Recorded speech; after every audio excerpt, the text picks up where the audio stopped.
Trev's Hockey Show. I'm the Trev. It's too sweet. Anyway, I can only give you one prediction video.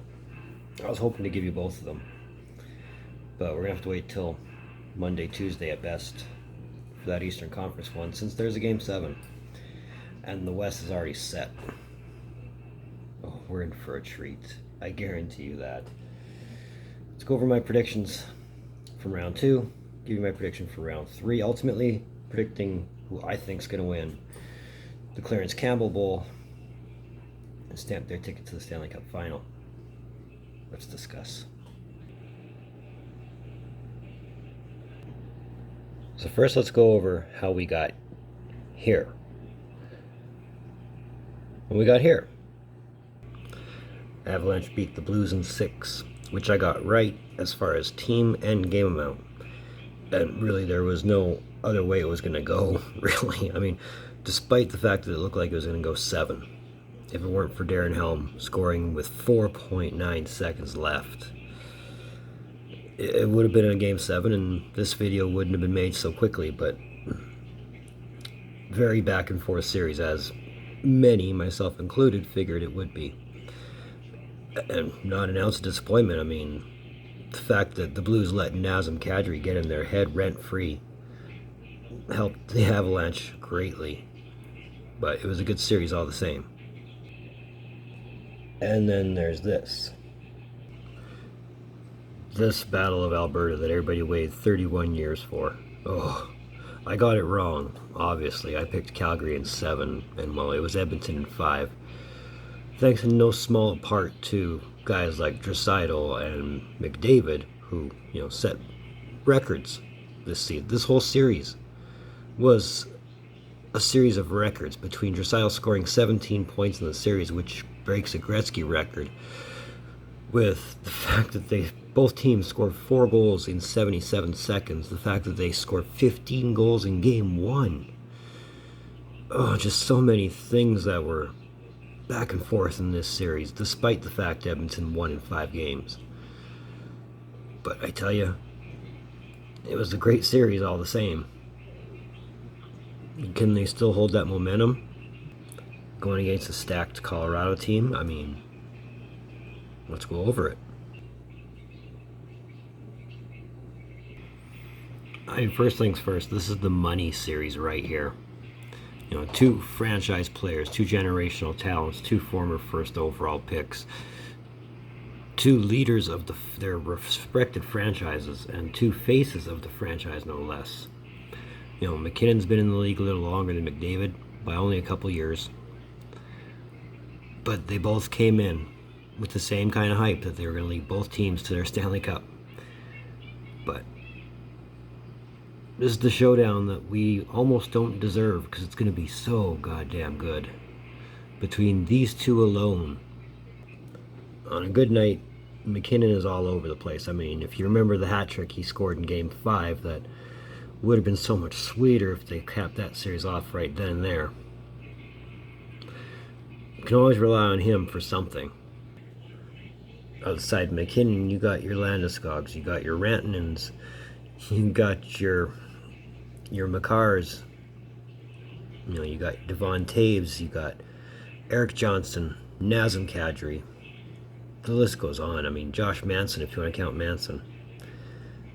It's a nice list of skill that they have, and I mean, really, still, the only question mark I have for Colorado is in net. But with what's on the other side, you shouldn't really feel too bad. The Oilers can match all that. Outside McDavid, you got Draisaitl, you got Hyman, you got Nugent Hopkins, you got Evander Kane. I mean, who would have thought we'd be saying they got Evander Kane?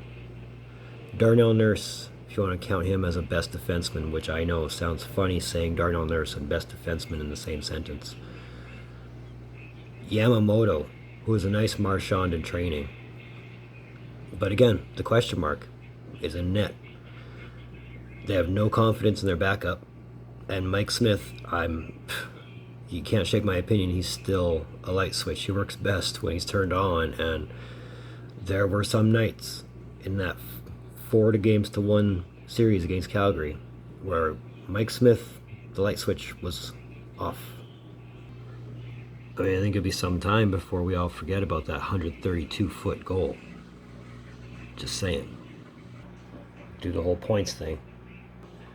McDavid and Draisaitl tied for number one with 26 points. The majority of those points coming against Calgary. As I said, Draisaitl scored 17 against the Flames alone. Makar and McKinnon tied for 8th with 13 points between them. I mean, those points were well earned between the two series alone. So I guess here's the part where I give you a prediction as to who I think is winning the Clarence S. Campbell Bowl as Western Conference playoff champs. I thought about it and I thought about it and I thought about it, and it's like I thought I was going to need a day or two to think this over, but I got the thought pretty quick. Going Avs in 6. And there's reasons behind that. Why not dig into them, right? Yes, I understand the Oilers are stacked and loaded. The Avalanche are stacked and loaded, and while both teams, like I said, both teams give me questions on goaltending, I think Colorado has the stronger goaltending, even though I still give them question marks. I mean, this is the farthest Kemper's ever gone. And Francouz is a very solid backup. Is he ready for this kind of caliber pressure, though? Again, this is why they get this far, right? Yes, the Oilers have McDavid. Yes, the Oilers have Draisaitl. Yes, they have Kane. Yes, they have Hopkins. Yes, they have Hyman. That's fine and dandy. The Avalanche can match all that. The Avalanche also have Nazem Kadri. The Oilers have Evander Kane, but I think Kadri is your X factor as far as the Avalanche is concerned. What will defeat the Oilers? If they let Kadri do the same thing he did to St. Louis and get in their heads. But I say Avs in 6 mostly because I've said Avs in 6 twice already this year. They've won in 4, they've won in 6. I've said I haven't picked the Oilers to win anything, and that hasn't done me any good. So if it ain't broke, don't fix it.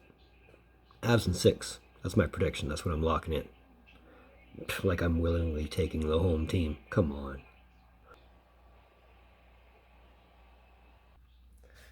So that's Trev's Hockey Show.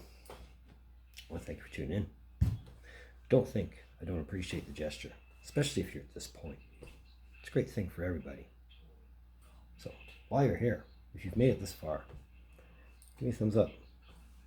If you want to, that red button, you know, the one that says subscribe all over it, you know what to do. I don't have to keep telling you. So do it up. Socials, they're in the description down below. Let's move forward. Like I said, be Monday, Tuesday, when you get the Eastern Conference predictions. And then after that, come the awards. So, more content coming in June.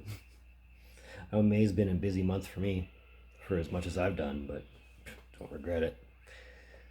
I would do more if I could. But either way, in the meantime, in between time, be looking for more videos from Trev. Later.